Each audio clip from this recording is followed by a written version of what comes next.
భూపాలపల్లి జిల్లా రద్దు చేస్తారన్నది తప్పుడు ప్రచారం నమ్మవద్దని తెలంగాణ ముఖ్యమంత్రి రేవంత్ రెడ్డి హామీ ఇచ్చారు. భూపాలపల్లి జిల్లా ఎక్కడికి పోదని భరోసా ఇచ్చారు. కొందరి మాయమాటలు నమ్మొద్దని, జిల్లాలు మార్చాలంటే ప్రజలు ప్రతిపక్షాల అభిప్రాయం తర్వాతే నిర్ణయం తీసుకుంటామన్నారు. ఏ జిల్లాను తొలగించడం, కొత్త జిల్లానిచ్చే ఆలోచన తెలంగాణ ప్రభుత్వ పరిశీలనలో లేదని స్పష్టం చేశారు. ఎప్పుడైనా జిల్లాల పునర్విభజనపై ఏదైనా నిర్ణయం తీసుకోవాలనుకుంటే బహిరంగంగా ప్రజలకు చెప్పి శాసనసభలో చర్చ చేసి ప్రతిపక్షాల సూచన తీసుకున్న తర్వాతే జిల్లాలపై ఆలోచన చేస్తామన్నారు. ఎవరు ఎన్ని కుట్రలు చేసినా, ఎన్ని అపోహలు సృష్టించాలని ప్రయత్నాలు చేసినా భూపాలపల్లి జిల్లా ఎక్కడికి పోదన్నారు. కుగ్రామంగా 500-600 జనాభాతో మొదలయ్యి ఆనాడు అన్న పెద్దలు నందమూరి తారక రామారావు గారు మొట్టమొదట ఈ భూపాలపల్లిని మండల కేంద్రంగా మార్చి మొట్టమొదటి పునాది రాయి ఈ ప్రాంతంలో సింగరేణి బొగ్గు ఉత్పత్తికి ఆనాడు పెద్దలు ఎన్టీ రామారావు గారు ఇక్కడ పునాది వేయడం జరిగింది. ఇక మళ్ళీ భూపాలపల్లి వెనక్కి తిరిగి చూడలేదు. ఆ తర్వాత అభివృద్ధి పదం వైపు నడుస్తూ 600 జనాభా ఈనాడు 60,000 ఓట్లతోని జిల్లా కేంద్రంగా భూపాలపల్లి మున్సిపాలిటీగా ఈ రోజు రాష్ట్రానికే వన్నె తెచ్చే ప్రాంతంగా అభివృద్ధి చెందింది. ఈనాడు మన కళ్ళ ముందల్లే చిన్న గ్రామం నుంచి జిల్లా కేంద్రంగా భూపాలపల్లి అభివృద్ధి చెందింది అనంటే ఆనాడు కాంగ్రెస్ పార్టీ చేసిన అభివృద్ధి ఈరోజు ఈ ప్రాంతం అభివృద్ధికి కారణమైంది. అయితే మిత్రులారా, నిన్న మన కొంతమంది ప్రకటనలు చేస్తున్నారు. నేను నిశ్చితంగా గమనిస్తున్నా. మేము భూపాలపల్లి జిల్లా ఇస్తే కాంగ్రెస్ పార్టీ జిల్లాను రద్దు చేస్తుందని ఒక తప్పుడు విషపు ప్రచారం చేస్తున్నారు. ఈ వేదిక మీద నుంచి మీడియా మిత్రులకు 4 కోట్ల తెలంగాణ ప్రజలకు నేను స్పష్టంగా చెప్పదలుచుకున్నా, ఏ జిల్లాలను తొలగించడం కానీ కొత్త జిల్లాలను ఇచ్చే ఆలోచన కానీ ప్రభుత్వ పరిధిలో పరిశీలనలు లేదు.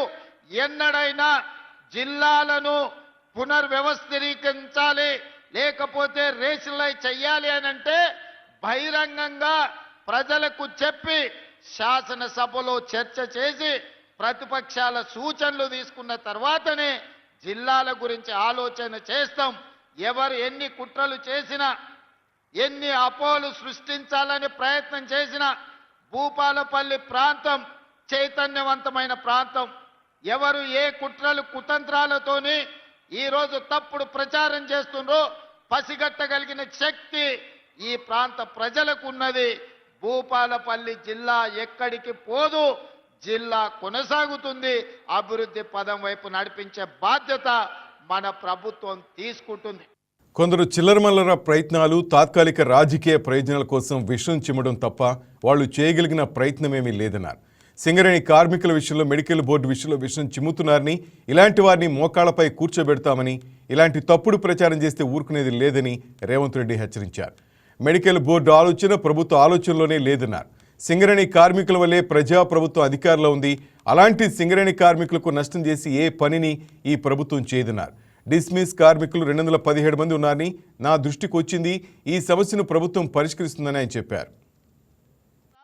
సింగరేణి గని కార్మికులు అటు ఆదిలాబాద్ నుంచి ఖమ్మం జిల్లా వరకు ఉన్న సింగరేణి పరివాహక ప్రాంతం, గోదావరి నది పరివాహక ప్రాంతంలో వేలాది సింగరేణి కార్మికుల కుటుంబాలు ఉన్నాయి. మెడికల్ అన్ఫిట్ ఏదైతే మీకు బోర్డు ఉన్నదో కాంగ్రెస్ పార్టీ ఆ బోర్డును రద్దు చేస్తుంది. భవిష్యత్తులో సింగరేణి కార్మికులకు వాళ్ళ వారసత్వ ఉద్యోగాలు కానీ మెడికల్ బోర్డు ఇచ్చే అన్ఫిట్ సర్టిఫికెట్ తోని వాళ్ళ కుటుంబ సభ్యులకు వచ్చే ఉపాధి అవకాశాలు పోతాయి.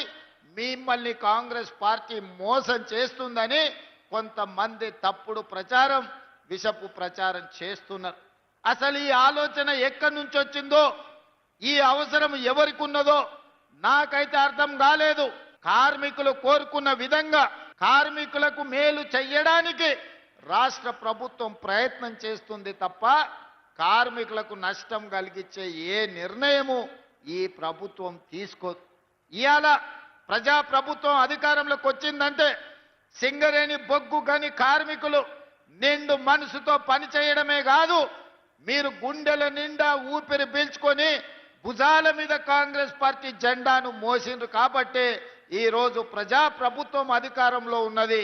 ఈ ప్రభుత్వం మీది, మీ సమస్యల్ని పరిష్కరించే బాధ్యత ఈ ప్రభుత్వం తీసుకుంటుంది తప్ప కార్మికులకు నష్టం వచ్చే ఏ పని కూడా ఈ రోజు మా ప్రభుత్వము చేయదు.